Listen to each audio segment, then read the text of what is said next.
Is dinner time overwhelming in your house? I know it can be in ours. It seems like by the time dinner rolls around and it's time to try and get something onto the table, we're all just really tired. We're kind of out of energy at that point because we've had a full day, but we still need to get something filling onto the table and into our bellies so that we can have a good rest of the evening. And we want something that everyone in the family enjoys, but that we also don't have to put a lot of time and effort into preparing, because honestly, I don't care a bit to make a yummy, kind of fancy meal every once in a while, but that's just not something I can do every single night of the week, because I do really value that family time that we have in the evenings. It's so precious. And so I don't want to be kind of attached to the stove or attached to the counter all evening trying to get dinner ready. I want easy, quick weeknight dinners that I can put together without a ton of effort, without a ton of time, without a ton of ingredients. Just something that's pretty simple and quick to prepare. So these are my favorite easy weeknight dinners that I'm about to share with you here. Now, this first one is marinated chicken. We came to our love of marinated chicken because one of the local restaurants here in our town has this dish on the menu, or they did for a while, and we just absolutely loved it. It's so simple. It's just one of those easy comfort food meals that I know I can make any night of the week, and everyone in my family is going to like it. So easy weeknight meal number one is marinated chicken. I'm taking some chicken tenderloins. I really like tenderloins because they're easy and quick to thaw, and they're easy to kind of work with. I'm going to have all these recipes in a blog post down in the description, so if you're wanting to get the exact ingredients, if you want to go and grab the ingredients and put them in your Instacart app to order, you can do that from these recipes in the blog post, so just look down below for that. But what I'm doing is I'm just seasoning these tenderloins with a little bit of salt, pepper, paprika, garlic, and onion powder. That's just a real basic seasoning mix that I like to use. And then in order to season them, I just kind of take some parchment paper, dry those chicken tenders off really good because we're going to be searing them in a pan. We don't want them to have any water on them. That'll keep them from browning. So I'm just searing them with that seasoning on them in a cast iron skillet. Now, my mama has always used cast iron skillets, and I always went the kind of non-stick skillet route for a lot of years after we got married. I thought those were easier to clean. I thought they would be easier maintenance. Honestly, I thought that iron skillets would be a lot of maintenance because I'd always heard Mama say that you didn't need to wash it with soap and there were certain things you needed to do to maintain the season. And I wondered why her cooking was so much better than mine. To be honest, she'll tell you that it's not, but really it is. She'll try to be nice and brag on me, but her cooking has always been really, really good. And when I started using a cast iron skillet, I noticed my food was tasting a little bit more like my mama's. Now, I'm not going to say that I've risen to that level just yet, but it was getting a lot closer, and I attribute a lot of that increase in food cooking skills to the cast iron skillet, because she has a ton of them stacked up in her kitchen that are all well seasoned that she uses on the daily, and you can really tell a difference in the flavor of your food when using a cast iron skillet.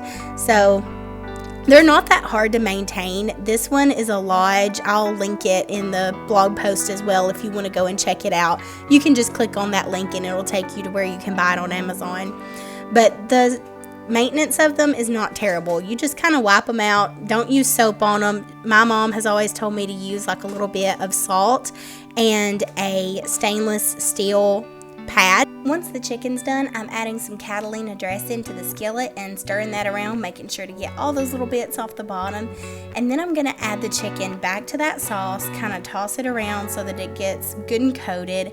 And then I just serve it with some kind of potato. I usually do a tater tot or a fry. It is so easy and so good. My husband loves this one. The next one we have is just a simple sub sandwich. This is Kane cutting this one in half, and then we do a beautiful cross section here.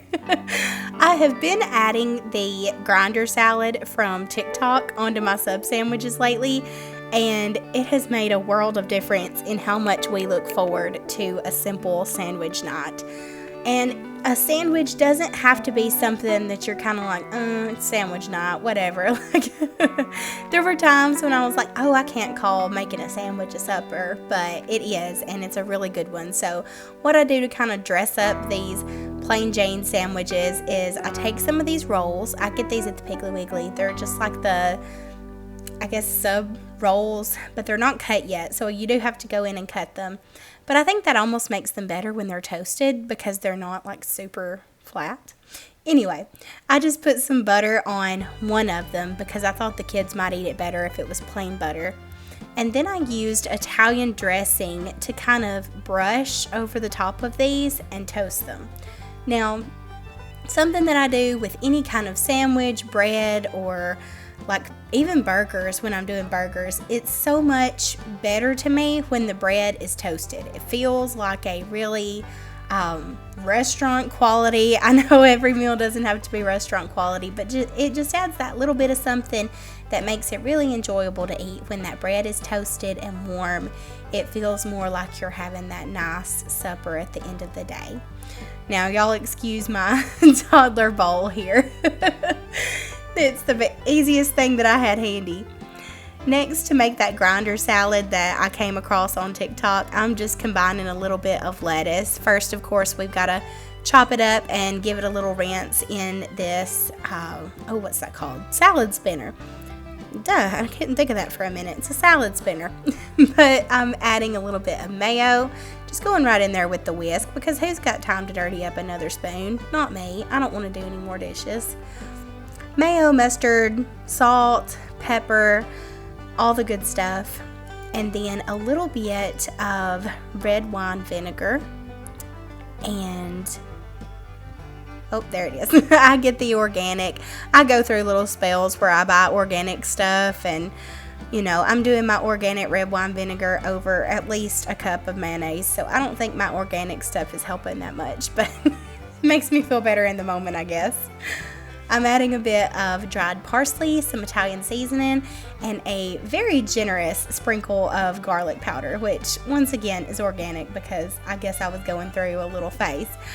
But then I'm just giving that a stir with the whisk to kind of combine it all, and a little olive oil because I tasted this and it was just lacking something. I don't know, I guess it wasn't fatty enough for me with that cup of mayonnaise in there. It needed a little bit more mellowing out, which the olive oil helped with, a little bit more thinning, and a little bit more vinegar. Now, I like my lettuce chopped up really fine. I've never been a fan of veggies or salads, but it turns out that I can tolerate them a lot better when the lettuce is chopped up really fine. And that has been game-changing for me. And I've done that with the tomatoes, red onion, and the little pepperoncinis that are going into this little salad as well. Then I just give that a stir to combine it all, get the sauce coated on all the veggies, and that's going to serve as kind of the sauce and the vegetables and all the things on the sandwich, which just makes it easier. So after I've toasted up this bread in the oven for probably, I'd say that was in there for 15 minutes at about 350, 375. It's got good and toasty, it's warmed through. I'm just adding the meat on top. This is some ham, turkey, and salami. And this is just a good kind of Italian meat combo. That little copper looking thing on the bottom of the pan is what I put on my baking sheets to keep things from sticking. You can also use parchment paper, but I'll link these in the blog post. They're very handy. You just give them a rinse off in the sink, and it kind of prevents you from using so much parchment paper. I love parchment, but it does get expensive after a little while to just keep on buying it and keep on buying it. But these little things are washable. You can run them through your dishwasher. They're very durable. I got started using them when I was doing cookies, and they're so handy. So that's the sandwich. You just kind of combine everything once it's done. Add that garnish on top, and like you saw Kane kind of cutting the cross section, you'll probably want to cut it in half because it's a pretty big sandwich. And when I do sandwiches, I like to just serve them with some chips. That way I'm not stressing too much about a side. Now, on this particular night, I'm moving kind of into the next recipe now. We did a hamburger meat. Well, I guess that's not a very good title for it. I needed a way to cook hamburger meat. I had made chicken the last few nights. We were getting tired of chicken, and we needed something with hamburger meat, and I always have potatoes on hand. So I cut these potatoes, these are just some russets, into a small dice. Now, if you need to make dinner quickly and you want to shave down on some time, you can always cut things smaller. If you cut them smaller, they're going to cook quicker. So I pop them in a Ziploc so that I can get the seasoning all over them, and then coat them with a bit of avocado oil, some Kinder seasoning that I like to buy at Sam's because they have it in bulk. And then I just kind of give it a toss. I put a little salt and pepper on there, and that's it. These potatoes were done, and they are going to be working in the oven while we do the rest of our steps. And I love anytime I'm needing to make quick, easy weeknight meals, I love having one or two elements that are cooking like in the background while I'm doing something else. And that's what these potatoes do. I've got my oven preheated to 425, and I'm gonna put these up on the very top rack. That way they'll cook quickly. They're close to that heat, they're cut small, and they're gonna cook really fast, which is gonna be good for me. Ooh, those look pretty. Okay, those are ready to go in the oven. And this, I never did tell y'all the name of it. I got distracted and didn't say the name of the dish. It is a cheeseburger iron skillet casserole. So I'm now cutting a few red onions really thinly because I'm going to put those on the bottom of my hamburger meat when I brown it, just so that it's kind of got that smash burger type of flavor. Now, if you have white onions, sweet onions, whatever you got, use whatever you have on hand. I happen to have red onions on this occasion, and I've heard people say that red onions have like more good nutritional stuff. Obviously, I am not a nutritionist. You're gonna see by the amount of butter I put in this next dish that I am not a nutritionist. But, I mean, if you can sneak in a little extra goodness wherever you can, more power to you.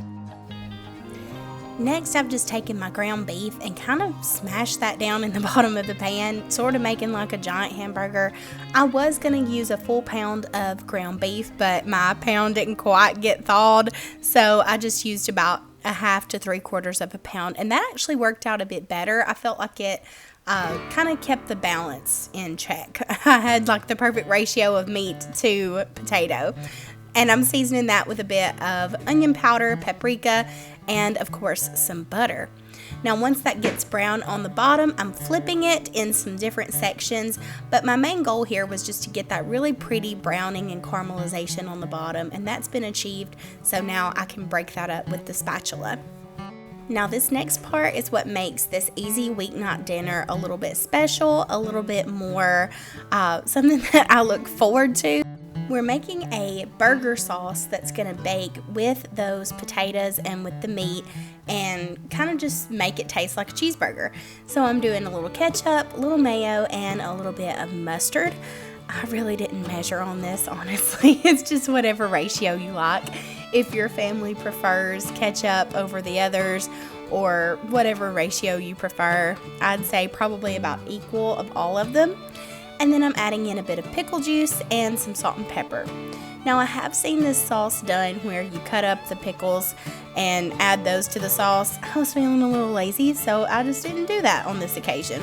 To get ready to serve this dish is grate a little bit of cheddar cheese that's going to go on top and melt into all those crevices of the potatoes on the bottom. It's going to be delicious. So I prefer to actually use a block of cheese and grate it. I know this sounds not quick and easy at all. Like, why wouldn't you just buy the bag? But shredded cheese really does taste better to me when it comes from the block. When you buy it already shredded and in the bag, not only is it more expensive, but it has these like anti-clumping agents on it, I'm really not sure what all it is, but they put it on the outside so that it won't stick together in the bag, and it makes it not melt as well. It makes it have like a funny flavor. And once you start using stuff that you grate on your own, just buying it from a block, it really does make a difference, and you'll never want to go back.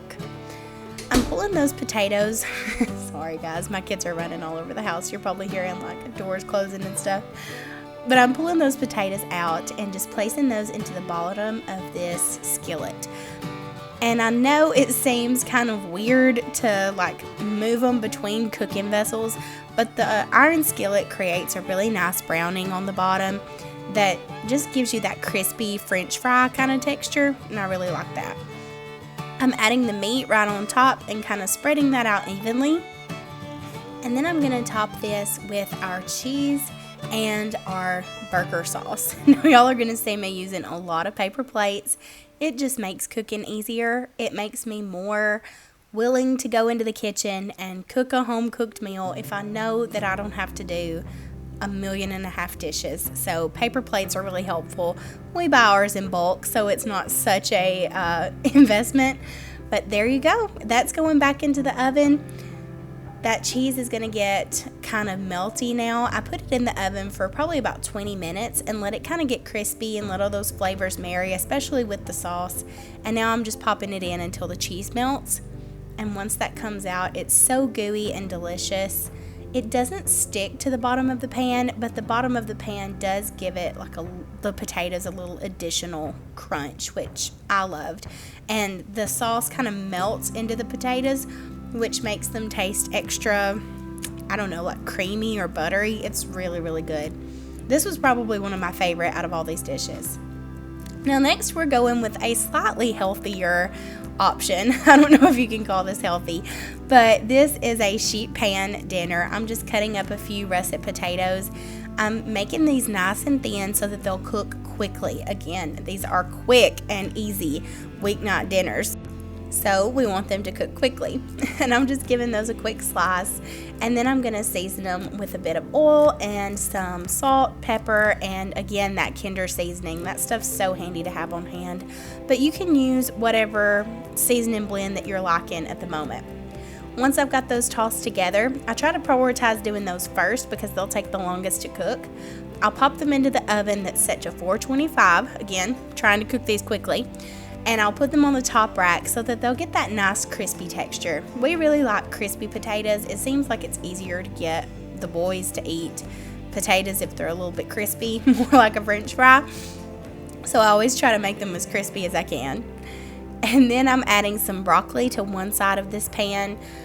I was just trying to make it a little bit healthy here. I don't know. I'm going to add enough butter to it. It's probably going to cancel it out.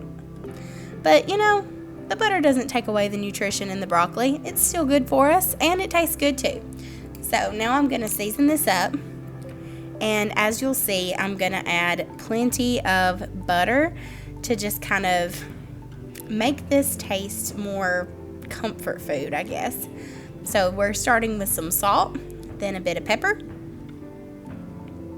Okay, quite a bit of pepper. And I like to slice my butter thinly. I absolutely love Kerrygold butter. I believe this is Kerrygold. I'm pretty sure it is.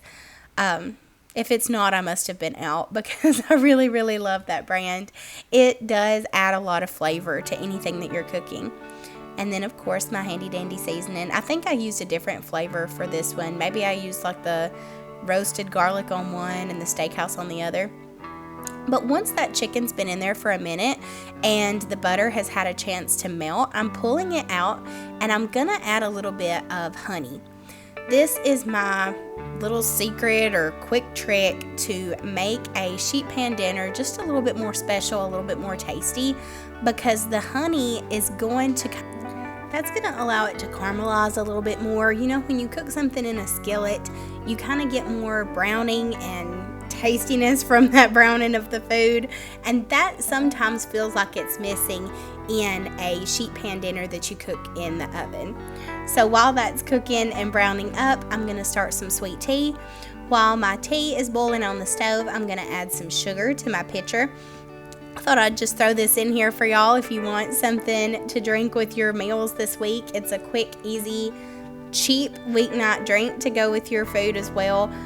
I do some weeks try to kind of cut back on the amount of sugar I use. I know white sugar is addictive and terrible and all that, but some nights we just need a little something. My husband really loves having sweet tea with his meals, and I have a hard time turning it down when it's in the house, so I don't make it very, very often, but he really enjoys it and the kids really enjoy it, so I try to make it whenever possible. And while the tea is hot, I like to transfer it over into a pitcher that's a little easier to pour from, and then put it into the pitcher and give it a good stir. And once it's all combined, normally I would add water, but I had enough water in the pot this time that I was able to just put it all together. And it was plenty to fill up this half-gallon pitcher here. Y'all can see I've got Anna going in the background. It helps keep me inspired to cook, even though there's chaos around me in the house. The dishes need to be done. A lot of times I will kind of get frustrated with cooking in the midst of making a meal. So having a calming cooking show on in the background, having something good in my hand like a sweet tea to kind of keep me calm and cool even though I'm next to a hot oven is really, really helpful. Okay, and now the potatoes are done, the chicken's finished cooking, and it's time to pull everything out of the oven. There's our potatoes looking all brown and crispy. Don't forget that pot holder. We don't want a burnt place on the counter. And then out comes our chicken as well. Now, I just bake this for probably 15 to 20 minutes on the chicken and broccoli, and probably 25 to 30 minutes on the potatoes, just depending on how crispy you like yours. And you may want to flip them midway through if they're starting to get brown on one side and not on the other. This is a super easy, quick weeknight dinner. You can do this with whatever vegetables and protein that you have in the kitchen. Adding that little bit of honey really does do the trick to make it taste a little bit more like a stovetop meal, I guess. And then adding that little hit of sea salt at the end dresses it up a bit too. There's that chicken. It does look a little bit healthy-ish, but don't worry, it still tasted good because of that butter and that honey. It was really, really good. I enjoyed this one, and I made a little spaghetti for the kids too because they always eat spaghetti no matter what, and they really loved it. So thank y'all so much for watching. If you enjoyed this video, definitely give it a like, and I would love it if you subscribe to my channel and click the notification bell so that you never miss a video. Let me know in the comments below, what other videos would you like to see? I make videos about baking, homemaking, and cookie decorating, and I would love to know what y'all are looking forward to learning more about and excited to see some videos on. Have a great week!